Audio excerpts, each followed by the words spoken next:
Oi, gente. Como eu comi ontem, eu vim hoje aqui compartilhar o meu segundo dia de rotina de estudos, de rotina, de uma forma geral, para os meus editais.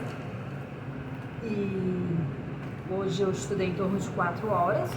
A meta era 3, mas não deu para concluir os assuntos, então eu acabei estudando 4 horas. Eu também, apesar de ser sábado, eu não quis fazer muito, porque eu ainda não estou muito acostumada, eu não queria ficar entediada e desistir fácil, desistir rápido, eu queria cumprir a minha meta.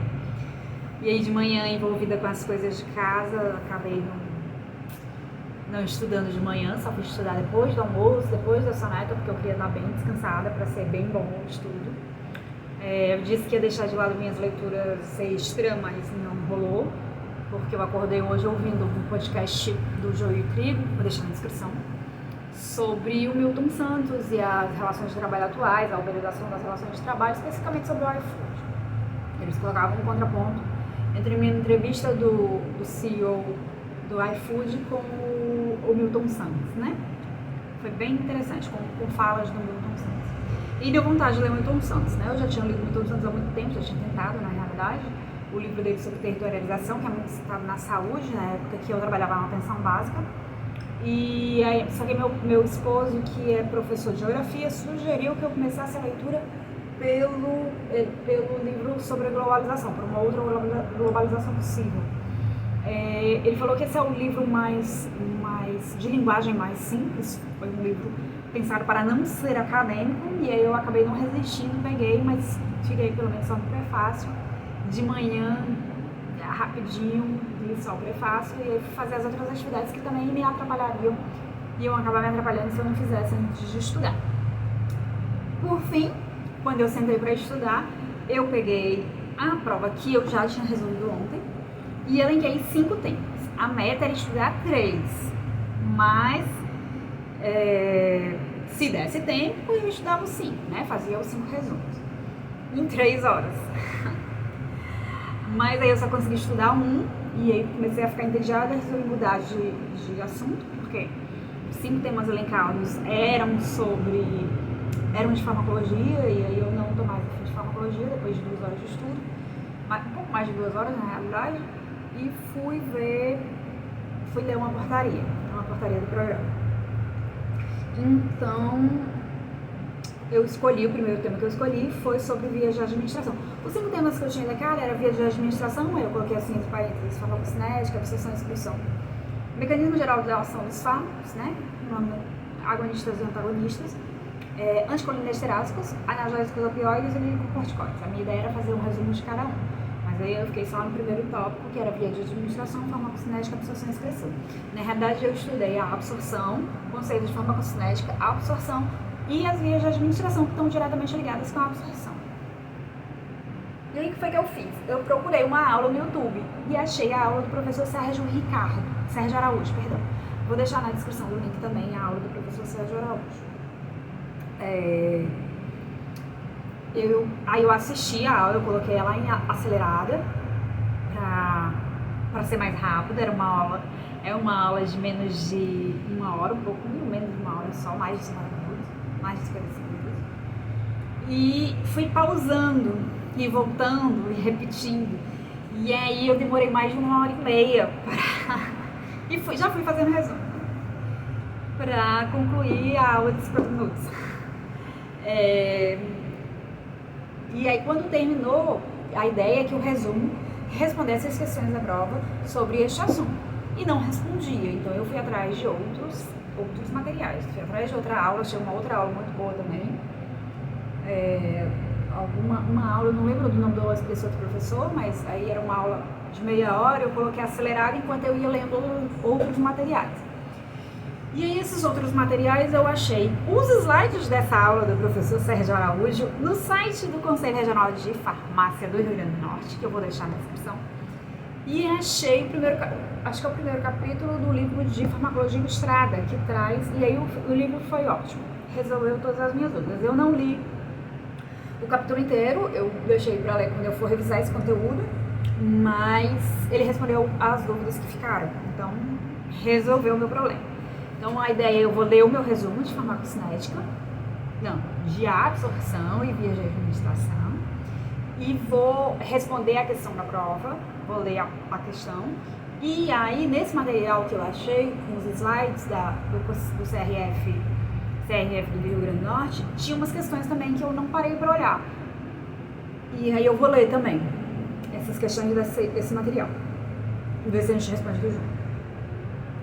E aí depois, quando eu terminei tudo, que já tinha mais de 2 horas de estudo, eu tinha colocado o timer para me avisar com 1 hora, mas aí o timer tocou e eu não vou levantar antes de terminar o assunto. Terminei o assunto, aí deu pausa, aí fui no banheiro, beber água, tomei mais café que eu tinha tomado antes de começar também para estar bem desperta para estudar.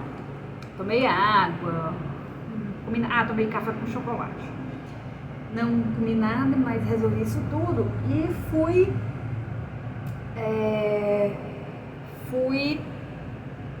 resolvi isso tudo e voltei, né?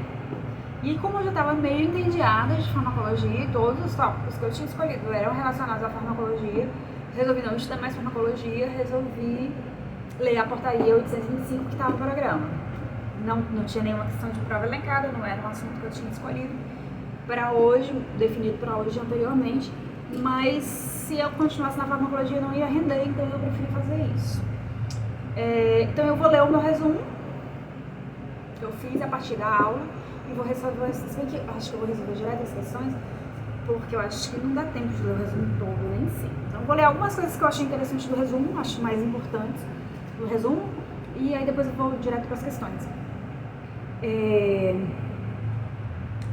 Farmacocinética, eu comecei com o conceito de farmacocinética, vou começar com o conceito de farmacocinética, que é o estudo do movimento, ele colocou como um estudo do movimento de uma substância química, em particular, no interior de um organismo vivo, quer dizer, todo o caminho que ela faz, incluindo absorção, distribuição, biotransformação ou metabolismo e excreção. Meu gato arranhando a porta para entrar. Ontem ele estava aqui dentro, né? Hoje ele ficou lá de fora e tá ali arranhando a porta. O fármaco ligado, aí eu anotei aqui porque eu achei um conceito interessante, fármaco ligado às proteínas não tem ação. O fármaco para ter ação, ele precisa estar na sua forma livre. O conceito de absorção, que é a transferência de um fármaco desde o seu local de administração até a circulação sanguínea. Coloquei aqui o que mais que eu acho interessante para ler. E aí, quando você vai, todos esses materiais, quando você vai estudar a absorção, você precisa entender o conceito da dupla barreira lipídica, que de um lado ela é mais permeável e a gata conseguiu abrir a porta. Por substâncias lipossolúveis e de dentro para fora por substâncias hidrossolúveis. E aí eu acho interessante também saber os mecanismos para atravessar as barreiras celulares, que pode ser, o transporte pode ser passivo ou o transporte ativo. O transporte passivo pode ser difusão, que pode ser simples ou através dos poros, e a paracelular. Eu não entendi muito bem o conceito de paracelular não, mas é quando ele passa entre as paredes das células, passa entre as células. Mas na minha cabeça, depois eu vou ver isso com cuidado, mas na minha cabeça ele passa entre as células, ele não entra na célula, né? O transporte pode ser ativo, por difusão facilitada, no sentido do gradiente de concentração, ou por transportador de fármacos, obrigatoriamente exigindo gasto de energia, porque vai ser contra um gradiente de concentração.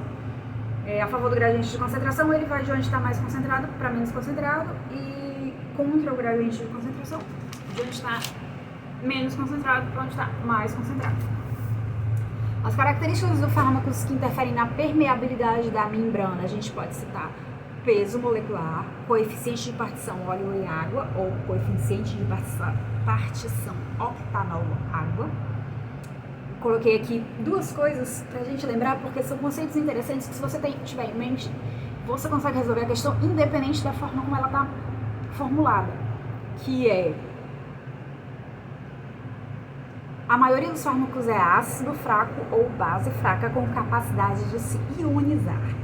O que é ionizado é hidrossolúvel e o que é molecular é lipossolúvel. E aí eu coloquei assim porque é um conceito que é interessante, porque se você lembrar dele, você lembra disso, que é semelhante não é? Semelhante dissolve semelhante, tá? Isso lá da química basiquinha, né? E aí ele coloca o pH nessa aula, tem um momento que ele coloca os pHs, tem conceitos bem interessantes. O pH do suco gástrico é 1,4, é em torno de 1,4.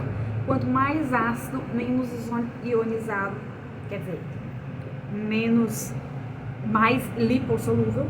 Em pH ácido, os ácidos apresentam alta absorção. E o pH do plasma, que é o pH um dos mais altos, quer dizer, mais básico. Quanto mais básico, mais ionizado. Então, os íons não retornam, porque são mais hidrossolúveis. Então, não atravessam a barreira lipídica de volta, com facilidade. O compartimento mais ácido é o estômago, seguido da vagina, e o compartimento mais básico é o jejum íleo, seguido do saco conjuntival e do sangue plasma, e depois pelo colo. De acordo com o pH do compartimento e das características do fármaco, ele vai ser melhor absorvido, distribuído em determinado compartimento. Isso diz então onde o fármaco vai agir melhor e acaba definindo seu uso. Fármacos que são bases fortes são melhor absorvíveis em pH básico, isto é, na região intestinal. Fármacos que são ácidos fortes são melhor absorvidos no estômago. O tempo de esvaziamento gástrico influencia na absorção. E aqui eu acho que eu não vou nem citar, e aqui ele traz sobre dose terapêutica com ataque, dosagem tóxica, dosagem subterapêutica. Interações que afetam a farmacocinética e podem modificar a biodisponibilidade, metabolismo hepático, disfunção hepática, insuficiência cardíaca congestiva e disfunção renal. Fatores que influenciam na absorção: concentração do fármaco, farmacêutico, por exemplo, o líquido é melhor absorvido que sólido. Área na via de administração oral, né? A área de absorção, circulação local, condições patológicas. A inflamação facilita a absorção e o edema prejudica, porque a inflamação é mais lipídica e o edema ele é mais aquoso. Fatores que influenciam na velocidade de absorção: tempo de esvaziamento gástrico, motilidade intestinal, o consumo junto com o alimento, e aí vai variar mesmo de forma para fármaco, os recipientes, outros fatores na formulação, e o metabolismo etérico. Ele colocou uma observação interessante: quanto mais de solubilizado, melhor absorvido. Então, se você toma com menos água do que é necessário, por exemplo, num fármaco aquoso, ele vai ser menos absorvido. E aí ele traz as vias de administração, que era a minha pergunta inicial. Ele traz, e aí eu anotei a via, a desvantagem, a vantagem, a contraindicação ou indicação de cada um deles, né? Via oral, via sublingual, via retal, via parenteral, cada uma das vias parenterais.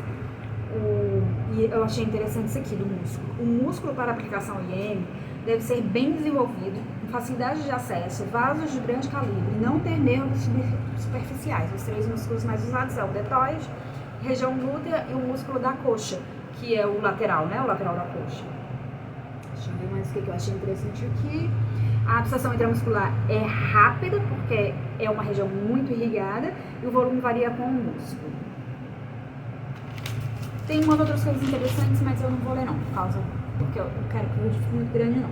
Via tópica, via respiratória pulmonar, e aí eu fui atrás dos outros porque não respondi a minha questão. Então eu vou ler a questão, deixa eu abrir logo aqui o livro, não imprimi, mas ele tá ótimo ali. Eu disse que sou mais de livro do que essas coisas da internet, né? A informação é mais segura. Então, sobre a via de administração, a questão era essa, a questão 11 da prova de 2012 do IMPA. Sobre a via de administração dos fármacos, assinale a alternativa errada. A via oral é econômica, geralmente mais segura, mas sujeita os fármacos às ações enzimáticas do gastrointestinal antes de atingir a circulação sanguínea. Ok, sem dúvida. A B.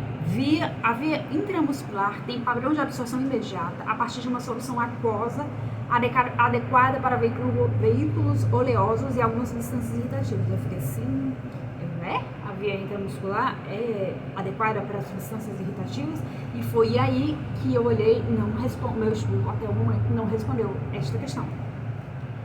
A via subcutânea é a mais utilizada nas terapias anticoagulantes e também para fármacos irritantes. Via subcutânea para fármacos irritantes vai irritar, né? Então eu fiquei na dúvida entre a B e a C. Vou dizer por quê. A D também já vi que não está errada. A via intravenosa é a via mais utilizada em emergências e, no entanto, oferece mais riscos e efeitos adversos quando comparados à via oral. Beleza, né? Então minha dúvida ficou entre a B e a C. E aí eu fui atrás e achei esse livro que eu falei de farmacologia, eu vou ler aqui, deixa eu ver onde foi que eu achei.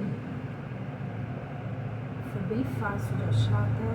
Ele diz muito claramente, assim, o que eu queria, sabe? Então, ele tá na página 3, ele traz... É a 3? Não. É isso, página 3. Aí ele vem falando sobre cada uma das vias, e aí ele traz intramuscular, ou IM.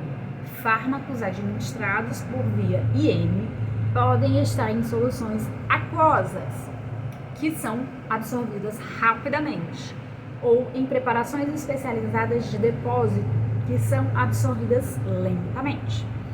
As preparações de depósito, com frequência, consistem em uma suspensão do fármaco em um veículo não aquoso. Se ele é não aquoso, ele é lipídico, ele é oleoso, como o polietileno glicol.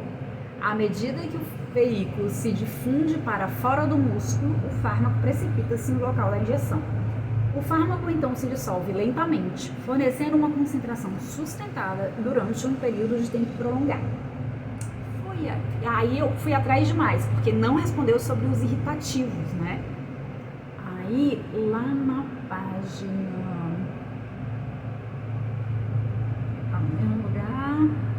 ele traz uma tabela na página 5, bem interessante que ele traz. A via de administração... Deixa eu subir aqui. A via de administração, o padrão de absorção, vantagens e desvantagens. Perfeita a tabela, perfeita para esse estudo.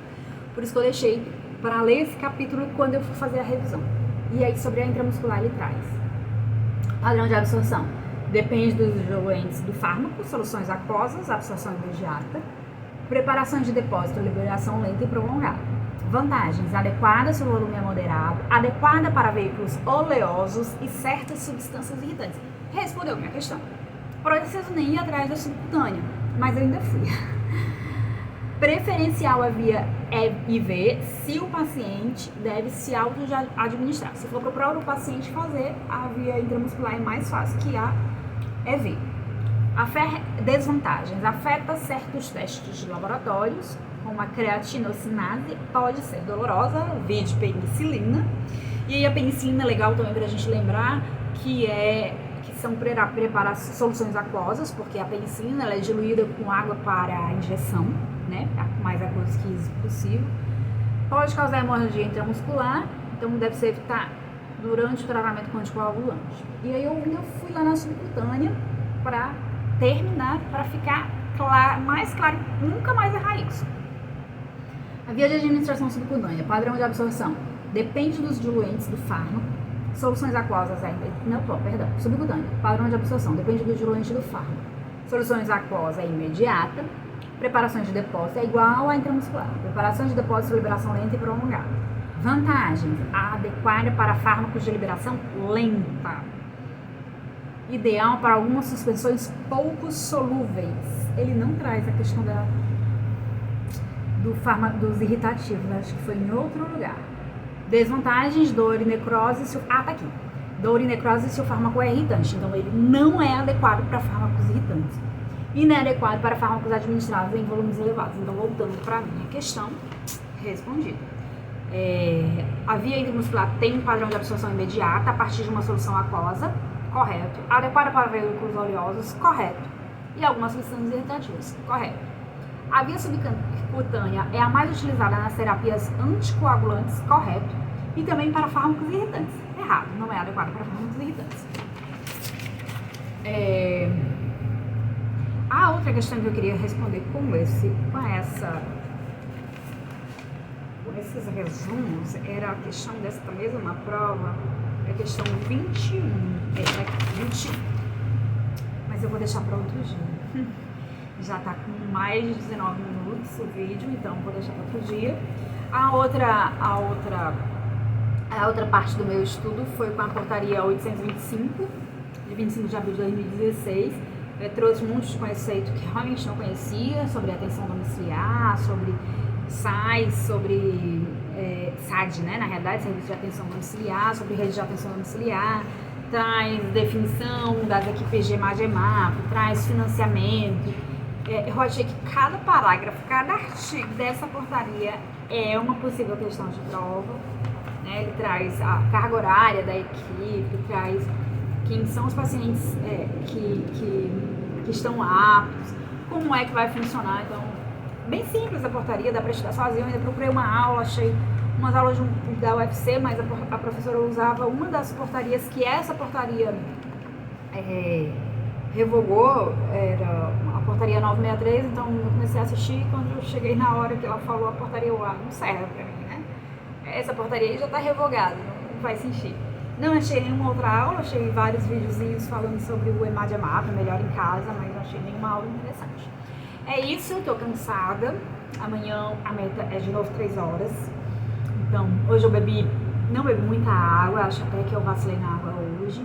Não bebi minha água com gengibre, porque eu tenho bebido a semana toda. Não tenho bebido para acelerar o metabolismo, é mais para fazer um detox, né, uma limpezinha.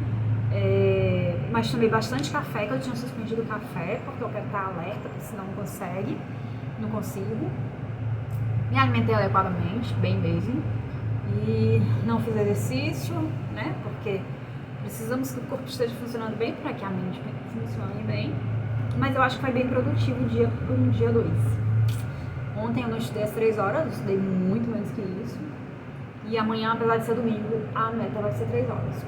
Quando eu começar a pegar o ritmo, que a família estiver toda envolvida com eu não estar disponível, aí a meta pro final de semana vai ser 8 horas, 2 turnos de 4 horas. Mas nesse momento eu não consigo.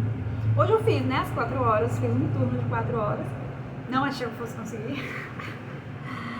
Achei que 3 horas eu já ia estar, ai meu Deus, não vai acabar, mas foi tranquilo, foi bom. E aí vamos ver se final de semana que vem eu já consigo 2 turnos de 4 horas, ou pelo menos 2 turnos de 3 horas, sábado e domingo, né? Não sei, vamos ver.